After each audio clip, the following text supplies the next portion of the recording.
Yes, so I've been privileged to have spent so much time with Lily growing up, which is quite unusual to spend so much time with your great-grandmother. And so during the lockdown, being separated from her for the first 2 months of the first lockdown, it was actually quite hard. And I realised how precious she was and how special she was, and that these are really the last moments to hear from Holocaust survivors like Lily. So with it being our best option, we took to social media because Lily was no longer able to go to schools and colleges and universities to share her story. And so I took to Twitter and I started sharing her story. And then, as you mentioned earlier, we also set up a TikTok, which now amazingly has over 1 million followers. And it's just amazing to have a platform where people want to hear and ask questions to a Holocaust survivor every single day. And everything just snowballed so fast. And we've now written Lily's story down in a book, which will stay for many generations to come. Lily, I wonder if you can take us back to that point in 1945 that led all the way to this book, when you received a banknote with a message of support on it from an American GI. Yeah, that was a very special moment when I get it. Because on this banknote was a very important message. And this soldier wanted to tell me I should carry on with my life and what I did. And I tried to carry on and give something for the humanity still. Yeah, Dov, I mean, it is important for those who don't have the personal connection with the Holocaust, which Lily survived, for these stories to continue to be told. But we were just hearing in the introduction there that Lily did manage to find at least the family of this American GI. Tell us a bit more. Yes, so as I said, we took to social media to share Lily's story during the lockdown. And I wanted her to show me some things that I could post on Twitter. And one of the many relics she showed me was this German banknote. And this banknote, when she showed it to me, I saw that it was inscribed with 10 words of hope. It said, the start to a new life, good luck and happiness. And when I saw this, I was instantly shocked that I'd never seen this before from Lily. But I also realised how special it was. And after all, Lily had kept it for 76 years. Because it was really so special because it shows people how kind the liberators were to the survivors and how they helped the survivors get back to humanity. And so I remember joking with Lily that I would post this on Twitter and find the soldier within 24 hours. And I posted it and it went viral and it turned into an international hunt for the mystery soldier, the unknown liberator.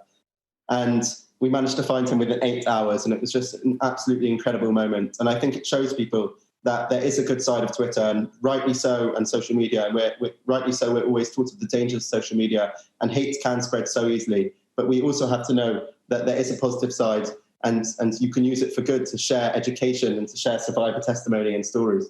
I mean, Lily, you're smiling broadly there, but you survived one of the darkest moments in human history, and that you are still able to smile when we're discussing it tangentially is so positive. But why was it important to you for this story to be told? Because that is really not a story. That is a life, what I went through this life. People really, the aim was not that after 75 years or even more, I should be here and tell my story. They wanted really to kill all of us. That was the aim. But I promised myself, if by chance, by miracle, I survive, I will tell the world what really happened there, how bad humanity can be when they are really bad. And I promised myself for my whole life, that will be my aim, tell my story for the world, that what happened, what really happened there. Because I am not a second generation, I was there. I am a survivor.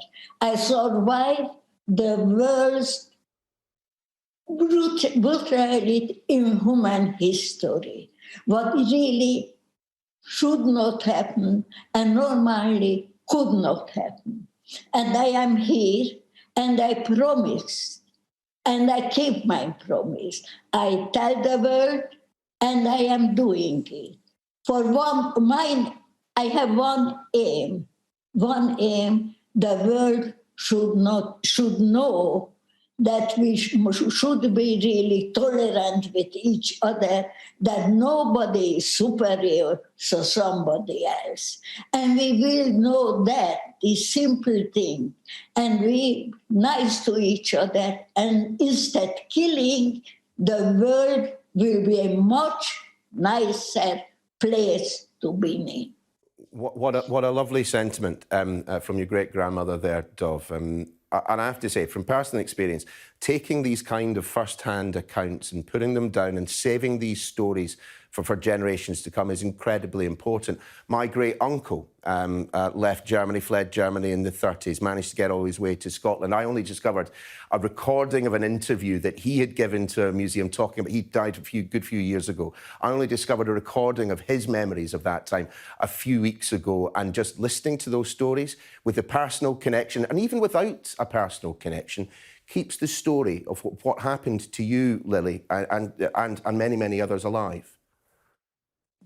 Yes, I think it's, as you say, it's incredibly important to share these stories and to record them forever, because, as Lily said, when the witnesses, the living witnesses, are no longer here, it will become a history. And what's so important to note is that Lily's story is not the typical story of the Holocaust. The typical story is not told. The typical story involves obliteration of entire families, villages, or communities. And so it's so important that now, when Lily is still alive, and Lily's 97, and most of the Holocaust survivors are not much younger, and there really aren't many left, especially in the UK. So it's so important that we write these stories down so that the next generation can hear them, not just hear second-hand stories from people like me, fourth generation, third generation, or second generation, but can read them directly from survivors' words. And in Lily's promise, Lily writes so movingly in her own words about what happened to her and her family. And I think it's so important that people learn from it, because as Lily always says, as my great-grandma always says, the Holocaust did not start in Auschwitz. It didn't start by the final solution, and it didn't start by gas chambers. It started with words. It started with basic hatred, and we all have to be vigilant, and there are so many lessons we can learn. And I hope from our book, Lily's Promise, people can learn a lot and find it really meaningful life lesson. Lily, I want to kind of possibly give the last word to you. In fact, you go on. You were about to say something there. You go on. Yes, that one, you should listen to us really, because in a short time, nobody will be here for really who went through this terrible. It will be already history, and history, it makes a big difference for really what you went through. Because when I speak about it, it is not history. I went there, I was there. And luckily, most people, thank God, I'm really happy, will not speak anymore, will not know that they were there. They cannot say that I was there. I heard it, but I don't heard it. I went through it. I went through the worst experience in this century, but people would not believe that something like that can happen, and it happened. And the aim was really our generation should be nobody here. They wanted to kill all of us. They didn't need that victim to this cruelty, what they did. But a few of us are still here. But the trouble is very few can talk about it. And I am telling you the word now, as long as I can, that be tolerant to each other. That is a remarkable message for us to all take away with us, and a good point for us to conclude. Lily, Dov, been my absolute pleasure talking to both of you. Really appreciate your time. Thank you so much. Thanks.